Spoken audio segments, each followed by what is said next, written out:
Jack woke up in a room full of alien women who looked at him like he was either prey or a threat. So he did the only sensible thing. He introduced himself, asked if anyone was hungry, and suggested they work out a bathroom schedule. Silence filled the air as Commander Jack Reeves stood upright from his makeshift bedroll. His eyes darted around the room to assess 12 pairs of different alien species staring back at him. Each set of eyes told its own story.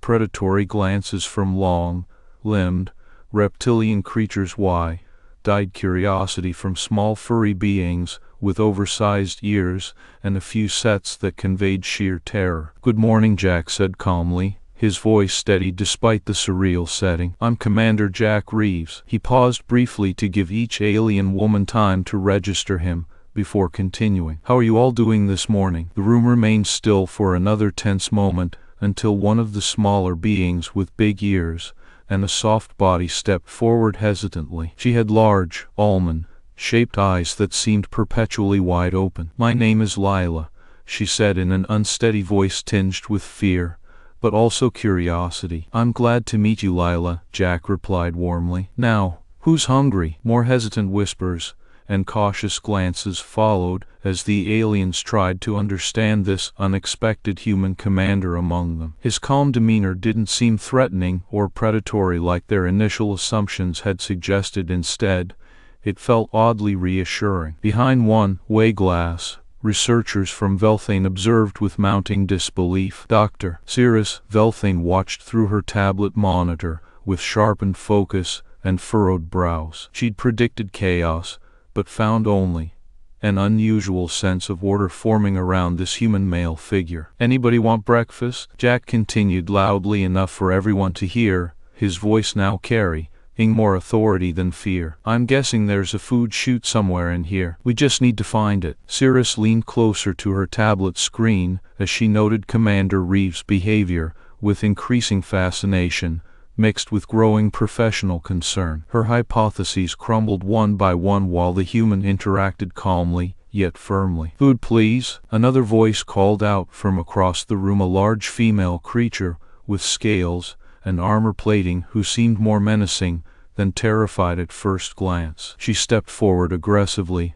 but stopped short of Jack's proximity, clearly sizing him up without stepping into his space. "I'll get us food," he assured them all confidently while still addressing each woman directly through eye contact. "First things first though, let's establish some basic rules for getting along here together." A murmur of agreement trickled among the room's occupants as they began to form a loose circle around him, their body language shifting gradually from defensive to inquisitive. "We need to figure out how everyone uses facilities," Jack explained next, "so we don't have too many awkward moments or disputes over space." He smiled gently at his new charges before adding with good humor, "Trust me, I've done this plenty of times on human ships." The aliens exchanged curious glances among themselves, clearly processing the notion of rules and schedules within their newfound habitat. Meanwhile, Cirrus scribbled notes rapidly on her tablet as she studied these interactions intently. Jack stood tall and centered amidst an array of alien women from various worlds, Vel'Thane scientists watching with keen interest behind one-way glass. Here was a commander taking charge under unlikely circumstances,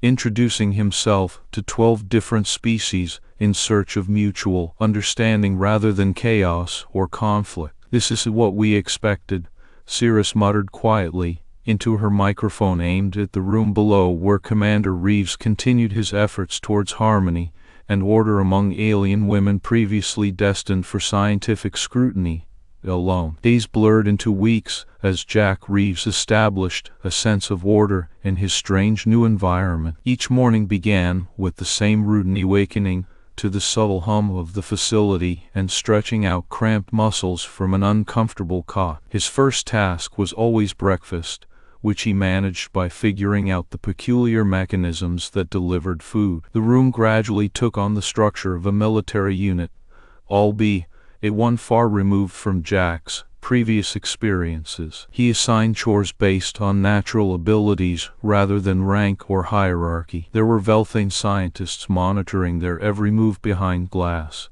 But those eyes no longer held fear. Instead, they bore the weight of unmet expectations and burgeoning fascination. Layla was now less hesitant around Jack, her almond-shaped eyes holding a spark of curiosity that often translated to bold questions during his morning briefings. Meanwhile, Kethnari warriors, like Jarni, watched him with wariness mixed with growing respect. Every evening after dinner, the room filled with laughter and card games made from improvised materials. "One more round?" Jack called out one night as the women laughed over a game of makeshift poker using plastic cards cut into rough shapes and marked with symbols they all understood through trial and error. The Vel'Thane scientists behind the glass watched intently as Layla and Jarni argued playfully about whether to fold or call. Dr. Cirrus Vel'Thane, their lead researcher, was no longer an observer of chaos,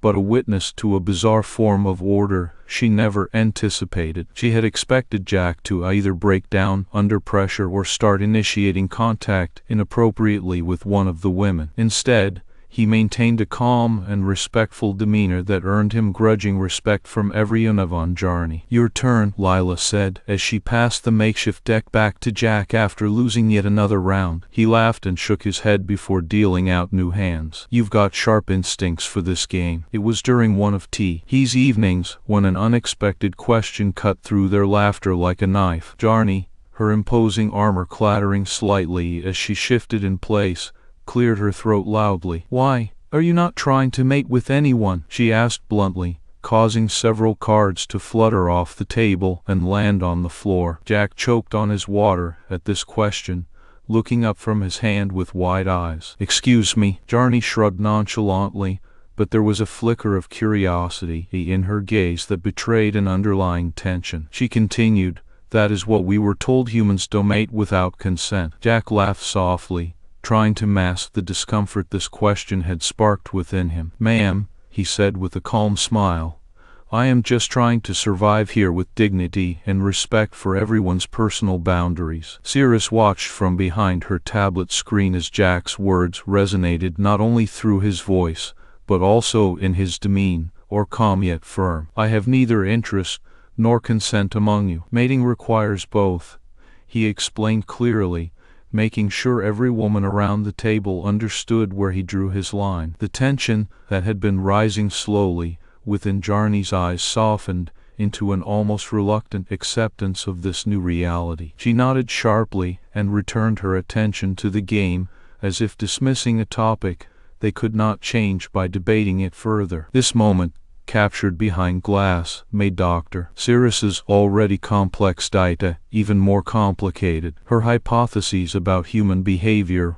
were being dismantled before her eyes replaced with something far stranger, yet compellingly normal: mutual respect and cooperation amidst diverse species boundaries that she had never envisioned. As the evening continued, laughter returned to fill the room once more despite earlier discomforts. Jack's actions proved not just his own character, but a new kind of interaction between humans and aliens beyond what anyone dared hope for in this isolated experiment. The next day brought another round of food delivery and morning chores, as the routine went on uninterrupted by unexpected questions or tensions. The Vel'Thane scientists behind glass, however, noted these changes meticulously, realizing their project had morphed into something far more intricate than mere observation material. For Jack Reeves, it was merely one step further in maintaining order amidst chaos, a commander's responsibility regardless of the bizarre circumstances he found himself within. He continued to treat each woman with respect and kindness,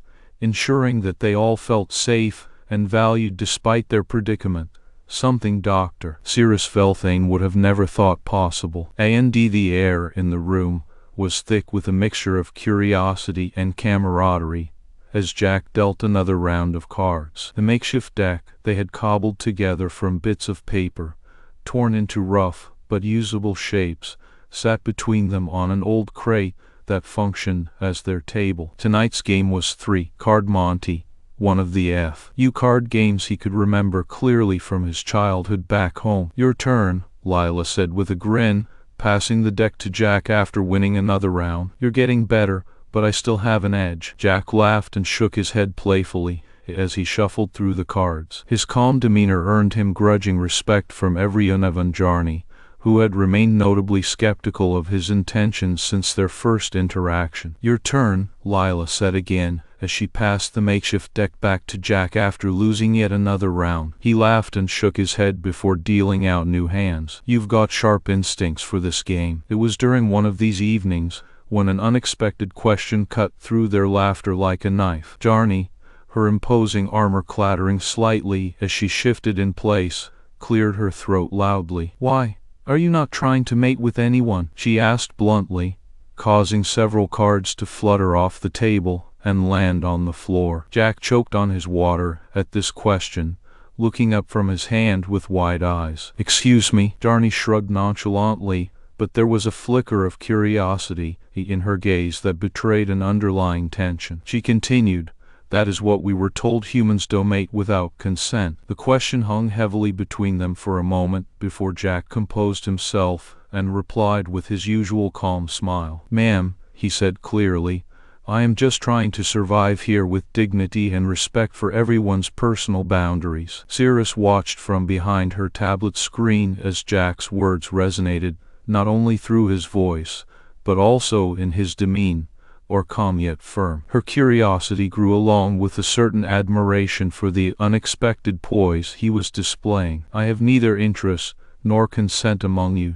Jack explained clearly, making sure every woman around the table understood where he drew his line. "Mating requires both." The tension that had been rising slowly within Jarni's eyes softened into an almost reluctant acceptance of this new reality. She nodded sharply and returned her attention to the game, as if dismissing a topic they could not change by debating it further. After dealing another round, Jack cleared his throat thoughtfully before proposing something else entirely different from their usual activities. "Hey," he said with a warm smile, eyeing each woman around the table in turn, "how about we start a book club?" A few raised eyebrows greeted this sudden shift in conversation, but Lila laughed and clapped her hands together excitedly. "I love that idea," she exclaimed. "What kind of stories do humans have?" Jack nodded his appreciation to Lila for her enthusiasm before elaborating with genuine excitement lighting up his eyes. "Well,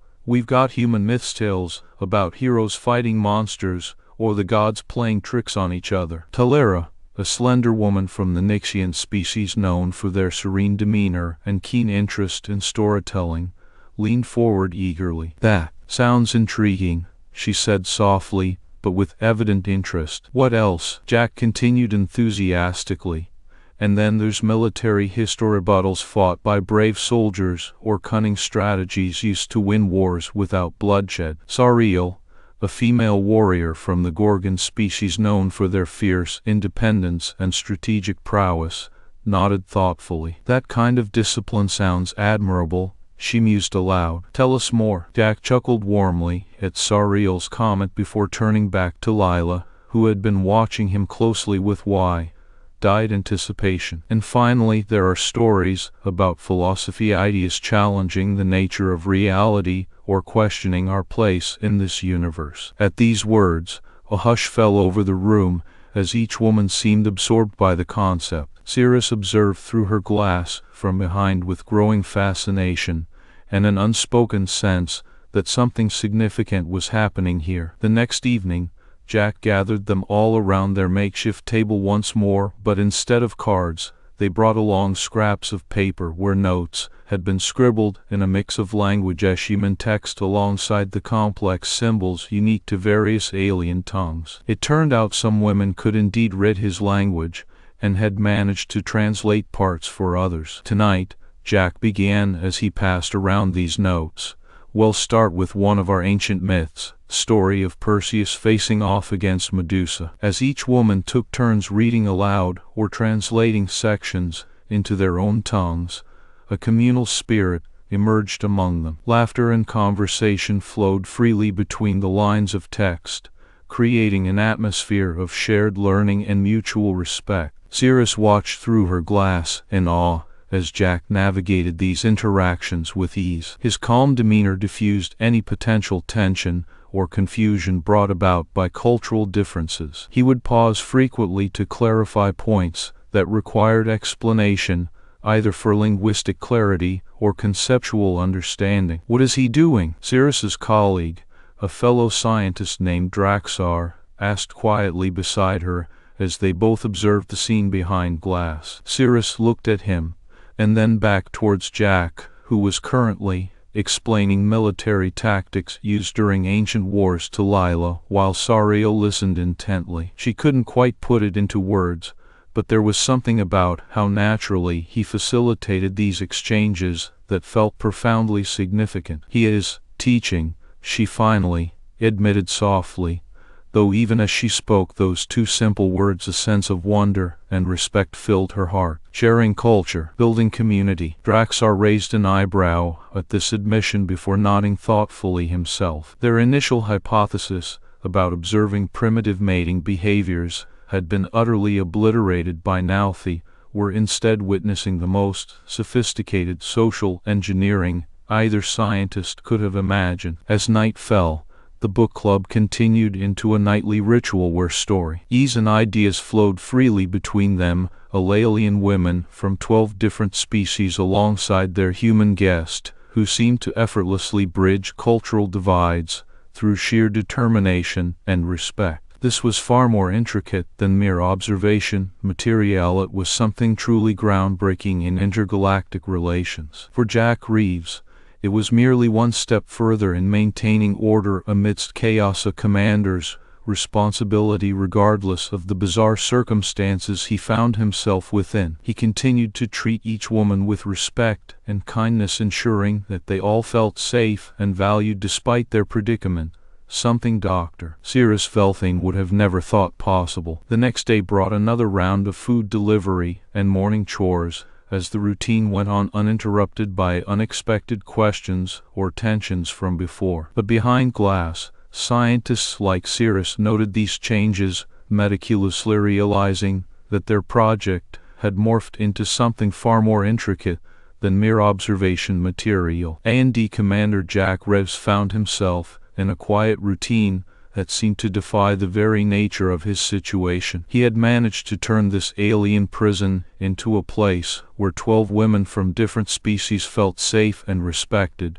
each day filled with laughter, shared meals, and intellectual discussions over books and cards. But as he lay awake one night on the hard floor outside their communal living space, an unsettling shadow fell across his heart. The next morning came like any other, but Commander Reeves sensed a change in the air before even stepping into the main room. The women were already gathered around him when Lila approached with a tray of food that seemed slightly smaller than usual and appeared to contain less variety. "Morning," he greeted them warmly despite his growing unease. "Breakfast? I know this looks different, but we should still eat together like before." Sariel's tone was cautious as she handed him the tray, her eyes flicking nervously towards one of their captors standing nearby with a menacing expression. Jack took a long look at Kreth, who had arrived early for his usual morning observation. The director seemed particularly agitated today, pacing back and forth along the wall that separated them from the women's quarters. His fingers drummed against each other restlessly while he spoke into what appeared to be a communication device in hushed tones. "All right," Jack said firmly once Kreth had retreated behind his barrier again. "Let's ration this out evenly just like we've been doing." Sariel nodded appreciatively and watched as Lila distributed the meager portions carefully. Each woman received only enough food to stave off immediate hunger, but not nearly enough for a full meal. The mood was subdued, yet everyone remained remarkably calm. "Food's down," Jack announced after they had all eaten their small rations in silence. "Anyone feeling extra hungry?" He scanned the group with concern and saw several heads nod slightly before each woman turned back to her task without complaint. In response to this reduction of sustenance, Director Kreth ordered more drastic changes throughout the day. The women reported back to Jack about increased surveillance from their captors, who now demanded they perform strenuous tasks that left them physically exhausted by midday. Cirrus noticed a shift in Commander Reeves' demeanor as he stepped up his efforts to keep everyone calm and organized amidst this new pressure. Jack, Sariel began hesitantly during an afternoon break when most of the women had paused their work. Creth said there will be competitions soon. He wants you to show who's stronger. Her eyes darted between Jack and Lila before settling on him again with a mixture of worry and determination. I know, he replied softly, but firmly. But we don't have to fight each other over this nonsense. His calm voice was reassuring as always, though Cirrus could see the tension in his jawline underlining how much internal struggle it took for him not to lash out against Creth's demands. That evening brought another meal time that felt different from before. The food had dwindled further still since morning, barely enough scraps left over to make a proper dinner, let alone breakfast tomorrow, and now there was an additional pressure hanging heavy in the air. Competition games, designed specifically to pit them against one another. No more would they share stories and laughter freely. Instead, their captors wanted them engaged in activities that highlighted individual strengths. But even as Creth's plan began to unfold around them like a dark cloud gathering over the horizon, Jack remained resolute. He refused to let these new challenges tear apart what he had worked so hard to build. Instead of succumbing to fear and aggression, he rallied everyone together once again for dinner, under dim lights glowing warmly through their small space. Tonight, he said clearly, while passing around a nearly empty bowl filled with dried grains mixed with odd-looking chunks that tasted surprisingly similar regardless of origin when shared among them all. We'll ration this out fairly like we've done every meal since you brought me here. The women nodded solemnly, knowing well the significance behind his words now more than ever. Like dwindling resources and escalating demands from Creth's side, they trusted Jack completely and leaned into whatever he proposed to keep their spirits high. Meanwhile, on Cirrus's end of things outside her observation glass, frustration warred with admiration as she watched this unfold before her eyes once again. Director Creth was visibly infuriated by how Commander Reeves managed not only to maintain order, but now actively fostered unity against his orders. She could see clearly that Jack had evolved from mere prisoner into some kind of unexpected leader figure here. Creth approached Cirrus' station with a grim expression plastered across his face, halting her observation momentarily, as he ordered loudly enough for the women inside to hear him yell, "Increase surveillance now and report every action back immediately. I want more proof that humans are violent savages." Cirrus swallowed hard at this demand, but kept silent externally, until Creth had left.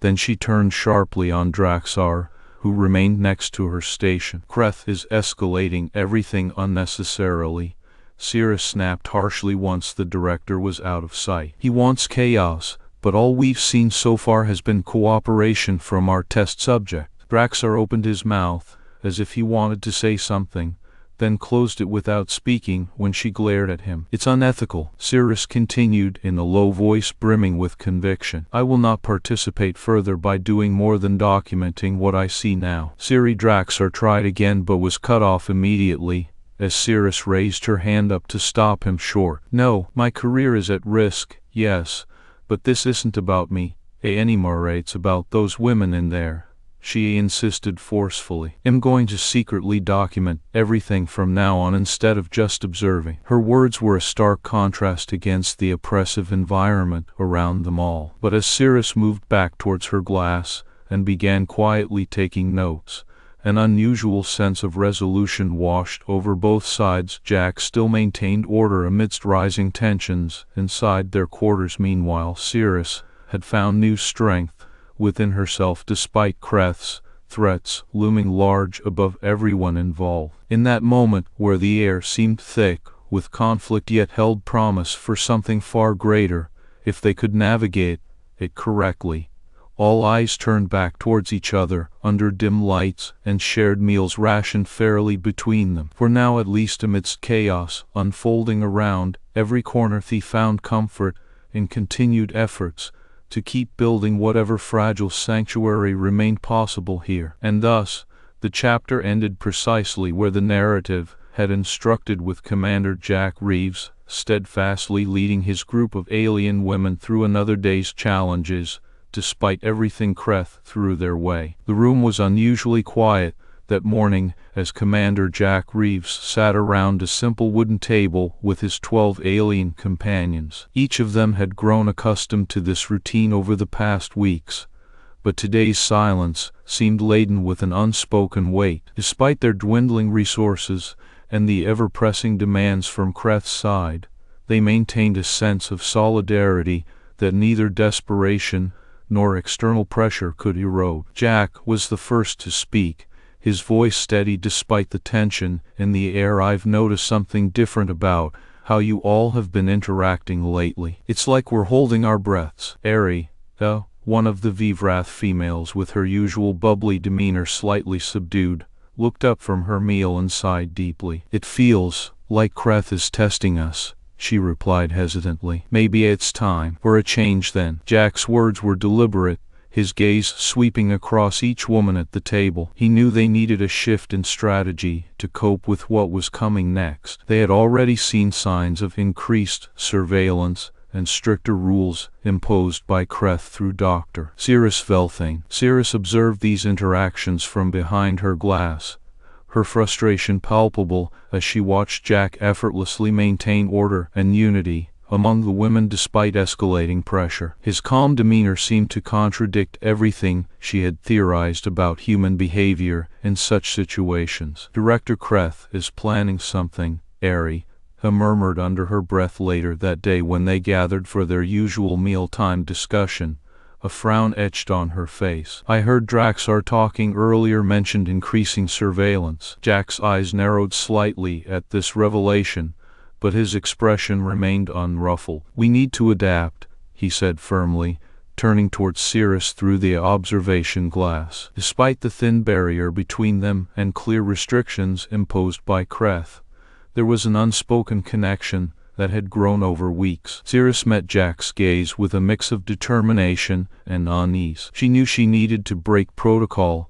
if they were going to navigate this situation effectively. The stakes for everyone involved, especially the women in the room, were too high now for her to remain passive. With a deep breath, Cirrus made up her mind. Later that evening, as night fell over their quarters and quiet settled around them once more, Cirrus approached Jack with resolve burning brightly within her eyes. She knew what she had to do, even if it meant risking everything. "Commander Reeves," she called softly through the intercom system, aware of how closely monitored they were but needing no further delay in conveying critical information. Jack's head snapped up at her voice, his calm gray eyes met hers with a question that didn't need words. Cirrus took another deep breath before continuing, "I have something to tell you." She stepped closer towards the observation glass, knowing full well this was against protocol, but feeling no regret as she explained everything: details of the experiment, intentions behind it all, and most importantly Creth's increasing demands that threatened their very existence. She watched him closely for any sign of reaction. Jack listened silently, his expression never wavering much beyond a slight tightening around his eyes. Once Cirrus finished speaking, he nodded calmly. "I figured we were being watched." His voice was measured, but there was an underlying current in it, a hint of something darker that hadn't been present before. He looked at the 12 women seated around him, then back to Cirrus through the glass. "So what happens to them if this experiment fails?" Cirrus swallowed hard, her frustration evident on her face as she admitted probably disposal. Jack's calm cracked for the first time since they met, clenched his fists tightly, and a call. The edge entered into his voice. "Then we do not let it fail," he said firmly, his gaze locking onto each woman in turn. "We get out, all of us." A collective breath seemed to hold around them. Cirrus watched as understanding dawned across the women's faces, their trust in Jack unwavering despite this new reality. Cirrus felt an unexpected sense of resolve wash over her. "It'll help," she said with conviction, stepping further away from protocol but knowing it was worth every risk if it meant ensuring everyone's survival including him and those under his protection. Jack's eyes softened slightly at these words. A rare acknowledgement of gratitude flickered in their depths before he turned back towards the women around him. "We need to start planning," he said, voice steady once more as they all began discussing strategies and contingencies late into that night. Cirrus retreated from her observation post with heavy steps, but also newfound clarity. Had found a cause far greater than any scientific model could ever be worth now that she saw first, and how much Commander Reeves cared for these women. Despite everything, their fragile sanctuary continued to hold promise amidst looming chaos, if they navigated it correctly together. And so ended the chapter exactly as described, with Jack steadfastly leading his group through new challenges, and Cirrus stepping out of shadows into an active role despite Kreth's threats looming large above everyone involved. The end. Cirrus Vel'Thane leaned against the cold metal wall of her observation chamber, tablet clutched tightly in one hand, as she stared through the thick glass at Commander Jack Reeves and his fellow prisoners below. For weeks, this room had been a sanctuary, amidst chaos, a place where he taught them to play cards while discussing philosophy, and they found unexpected camaraderie among strangers from different worlds. But now Cirrus knew their time was running out. Kreth's guards would be here soon. Her heart raced as she approached the intercom system built into her wall. "Commander Reeves," she called softly through it, "I have something to tell you." Jack's head snapped up at the sound of her voice. His calm gray eyes met hers with a question that didn't need words. Cirrus took another deep breath before continuing. "We are being watched more closely than ever. Kreth is demanding results and threatening your safety if this experiment fails." His gaze hardened slightly, but he remained composed. "So what happens to them?" Cirrus swallowed hard, her frustration evident on her face as she admitted the truth. "If it goes badly, they could be disposed of." Jack's calm cracked for a moment, his fists clenched tightly at the news before regaining control. "Then we do not let it fail," he said firmly, turning back to the women seated around him. "We get out, all of us." A collective breath seemed to hold in the room as understanding dawned across their faces. "Cirrus," Jack continued through the intercom, his voice now steady and calm, ending despite the dark edge that lingered beneath it. "Provide access codes if you can." She hesitated only a moment before stepping closer towards the observation glass once more, breaking protocol, but knowing it was worth every risk to ensure their survival. "It'll help," she said with conviction, "but we need to move quickly." Jack nodded, his eyes scanning each woman's face for agreement and readiness. When he found what he needed in their expressions of resolve, they began discussing strategies late into the night, planning escape routes through Kreth's heavily guarded facility. The next morning dawned cold and gray, as if mirroring the tension within the room. Jack stood at its center, organizing each woman's role meticulously. Dr. Vel'Thane watched in awe from her observation post. Eyes was no longer a test subject, but a leader who had earned their loyalty through fairness and respect. First, he began, voice clear over whispered discussions. "We need to disrupt the guard rotation patterns." Kreth's guards arrived, as expected, at midday shift change. Jack's plan kicked into action almost immediately, while three women engaged Kreth's security with clever distractions, Sarah using her agility and Denna deploying a disorienting smoke bomb. Jack coordinated another trio, including Cirrus herself, to sneak through the ventilation shafts. Cirrus led them past guard posts and surveillance cameras, heart pounding but mind clear as she followed Jack's precise instructions. It felt like an eternity until they reached their destination, a hidden control room housing Kreth's security access codes. "Jack," she whispered urgently into her comms unit when she located the terminal. "We're here." His calm voice answered back instantly. "Proceed with care." Cirrus quickly entered the necessary commands, disabling alarms and unlocking exit points across the facility, as instructed by Jack's meticulous planning. The screens flickered to life in front of her, showing guards rushing towards various disturbances exactly where he wanted them. Back at the meeting room, distractions continued efficiently, no panic, just controlled chaos, ensuring their escape routes remained clear. Cirrus' voice broke through. All clear for evacuation sequence. Jack nodded sharply, turning immediately to his women with another set of orders. It's now or never, was all he needed to say as they sprang into motion. Cirrus joined the other humans and aliens in breaking down barriers leading towards neutral space, where Kreth's jurisdiction no longer held power over them. The corridor was lined with guards. Kreth finally realized what was happening, but Jack merely paused long enough for Cirrus to provide additional access codes before pushing forward without hesitation. They moved like a well-oiled machine through the chaos. Every guard who stood in their way fell quickly and quietly under combined efforts of brute force,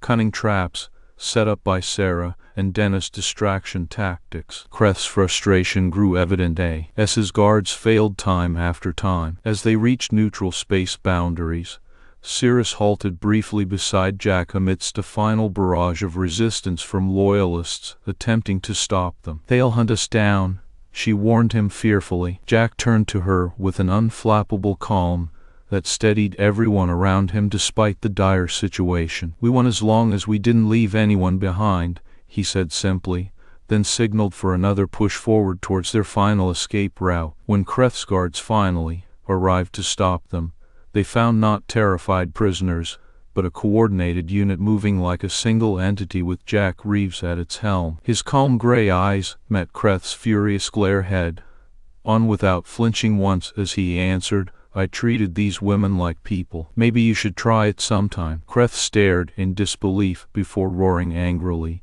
unable to comprehend what had transpired under his nose despite having full control of the facility. With one last burst through protective barriers manned by Kreth's remaining forces, they emerged into open space, free from their tormentor's grasp finally. Cirrus watched breathlessly as Jack led them towards waiting ships, docked for emergencies far beyond Kreth's reach and influence now. As escape shuttles launched away with everyone on board safe, including herself among Commander Reeves' newfound family, she realized just how much this place had changed her too. Not only did these women become more than subjects, but also friends in need of rescue from cruel experiments. And at the center was Jack, calm amidst chaos, who made all decisions not out of fear or selfish motives, but pure determination to protect those under his care. They escaped to neutral space, settling temporarily aboard a derelict freighter they seized en route for repairs and strategic planning. The 12 women dispersed among their respective home worlds while maintaining contact through encrypted channels, an extension of the book club they formed within walls. Cirrus faced impending tribunals back on Vel'Thane, but never hesitated to testify fully about all that transpired under her watchful eye. She knew she would need Jack's help in convincing others, not only because he was charismatic enough, even under interrogation, but also due to his unwavering moral compass, which inspired those around him. His testimony alone ensured her acquittal from harsher penalties, though some wanted severe punishment for their experiment's failure. With everything resolved, Cirrus finally felt free yet unsure where she fit in this new world order, until one quiet evening aboard the freighter Jack approached her with a calm demeanor that never failed to make anyone feel safe around him despite circumstances. They stood beside each other watching stars through ship's windows while everyone else settled into temporary peace. "I figured we were being watched all along," he began gently, eyes reflecting distant memories from their ordeal now over but still fresh in minds of survivors. "Why did you help?" Cirrus looked at him sideways with a small smile tugging lips slightly. "Because I couldn't let them down," she replied honestly without needing more elaboration between them. Jack nodded solemnly, then squeezed her hand softly, a subtle gesture conveying gratitude beyond words, but also acknowledgement. They shared something deeper now amidst ashes of old lives left behind. "And why did you stay?" She tilted head toward him slightly, with warm affection glowing brightly and violet eyes, seeing so much more than just test subject anymore. "You made me see," she admitted quietly, gaze softening further towards where his heart lay open before her despite everything around them. Jack squeezed back gently, without looking away from window view out into vast emptiness beyond, where new paths were being charted now among stars unseen, until recently by either of them, but promising future. They embraced together wholeheartedly. One night, Cirrus finally broke silence, softly, voice barely audible yet full of weighty significance. "Why did you stay so calm in that room?" He shrugged casually despite knowing importance behind question asked now. "Panic helps no one. Besides, I made friends." Cirrus took his hand firmly, then without breaking eye contact between them, pouring every ounce affection felt directly through touch, connecting their hearts once more amidst ongoing journey ahead, unknown yet hopeful, with promise beyond borders set long ago by others' ambitions. "You did more than that," she said quietly but earnestly. "Some of those women would die for you now." Jack squeezed her hand back reassuringly. "Then, I did my job. A good commander takes care of his people." They stood together then, watching stars streaking past their temporary refuge, in silent agreement over future yet to be written beyond reach of Vel'Thane anymore, but among friends found amidst chaos, once deemed impossible by many, including themselves initially. And so ends their chapter exactly as described, with hope for new beginnings born from ashes left behind, while looking towards horizon where tomorrow's promise shone brightly, amid stars guiding path forward now shared equally between them.